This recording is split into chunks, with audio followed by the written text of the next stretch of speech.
Hello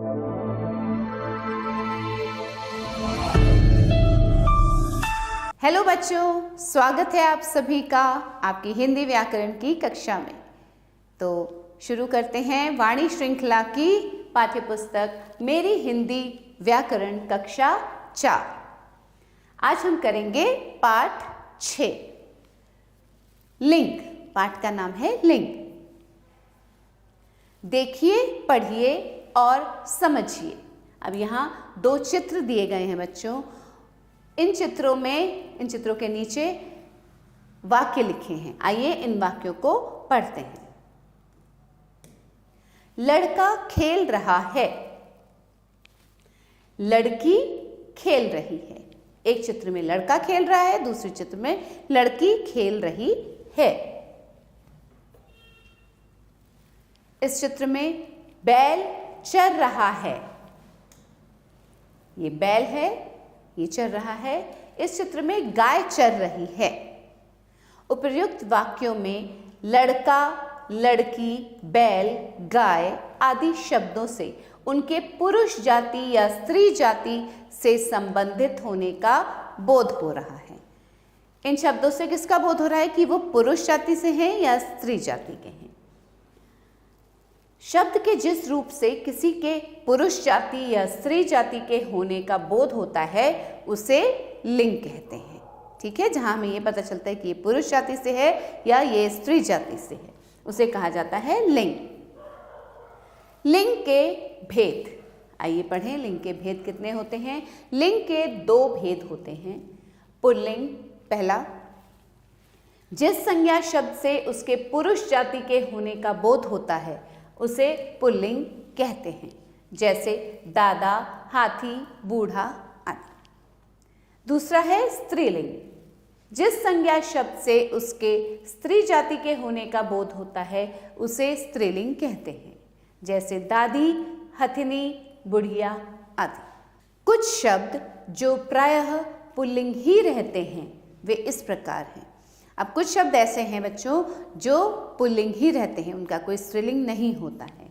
तो वो कौन से हैं? जैसे पर्वतों के नाम हिमालय, विंध्याचल। देशों के नाम भारत, जापान।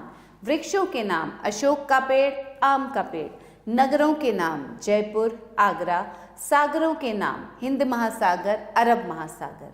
ये सभी वे शब्द हैं जो सदैव ही पुल्लिंग ही रहते हैं। कुछ शब्द जो प्रायः स्त्रीलिंग ही माने जाते हैं। अब कुछ शब्द ऐसे भी हैं जो कि स्त्रीलिंग ही होते हैं, पुल्लिंग नहीं होते। कौन से हैं वो? पुस्तकों के नाम जैसे रामायण, भगवत गीता। लिपियों के नाम देवनागरी, गुरमुखी। नदियों के नाम गंगा, यमुना। भाषाओं के नाम हिंदी, अंग्रेजी और अन्य जो भाषाएं हैं, ये सभी जो हैं ये स्त्रीलिंग ही माने जाते हैं। इनके अतिरिक्त कुछ अन्य पुल्लिंग और स्त्रीलिंग शब्द। ठीक है। विदुर, विधवा। राजा, रानी। नायक, नायिका। धनवान, धनवती। शिष्य, शिष्या। चूहा, चूहिया। पंडित, पंडिताइन।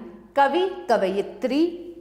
ससुर, सास। बेटा, बेटी। मोटा, मोटी। घोड़ा, घोड़ी। गुणवान, गुणवती। चौधरी, चौधराइन। छात्र, छात्रा। सिंह, सिंहनी। अध्यापक, अध्यापिका। सम्राट, सम्राज्ञी।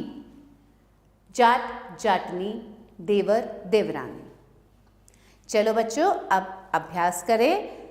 आपको अब तक ये स्पष्ट हो गया होगा कि स्त्रीलिंग किसे कहते हैं और पुल्लिंग किसे कहते हैं। तो आइए ये अभ्यास करते हैं। निम्नलिखित शब्दों को सही स्थान पर लिखिए। यहाँ कुछ शब्द दिए गए हैं और आपको क्या दिया गया है यहाँ? स्त्रीलिंग और पुल्लिंग। जो शब्द स्त्रीलिंग के हैं उन्हें स्त्रीलिंग के आगे लिखेंगे और जो शब्द पुल्लिंग के हैं उन्हें पुल्लिंग के सामने लिखेंगे। घड़ी। अब घड़ी क्या है? घड़ी स्त्रीलिंग है। घड़ी चल रही है। मेज, मेज क्या है? मेज भी स्त्रीलिंग है। कुर्सी, कुर्सी भी स्त्रीलिंग है।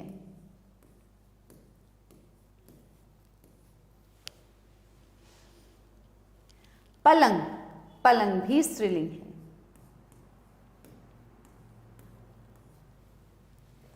पायजामा, पैजामा पुल्लिंग है। पायजामा। पैंट, पैंट भी पुल्लिंग है। चश्मा, चश्मा भी पुल्लिंग है। चप्पल, चप्पल स्त्रीलिंग है बच्चों। मैंने चप्पल पहन रखी है। पंखा, पंखा पुल्लिंग, पंखा चल रहा है। पलंग, पलंग क्या है?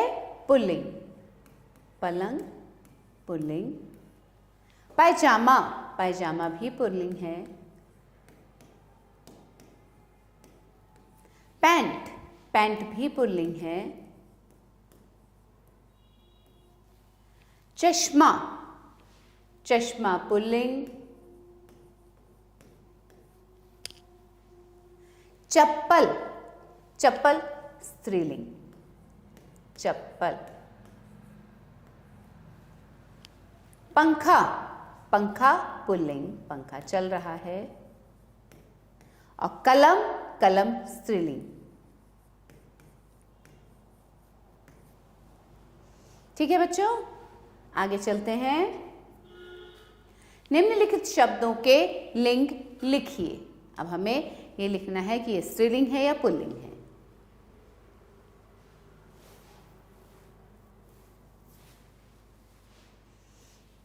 कवि, कवि पुल्लिंग, कवि क्या है? पुल्लिंग। विदुषी स्त्रीलिंग। वधू स्त्रीलिंग।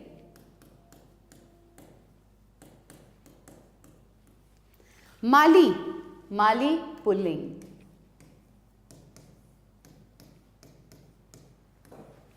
मोर, मोर भी पुल्लिंग है। नौकर, नौकर पुल्लिंग। तो बच्चों, अब आपको अच्छे से समझ में आ गया कि स्त्रीलिंग कौन से होते हैं और पुल्लिंग कौन से होते हैं। तो बाकी के जो शब्द हैं उनके आगे लिंग आप स्वयं छांट कर लिखेंगे कि ये कौन से लिंग हैं।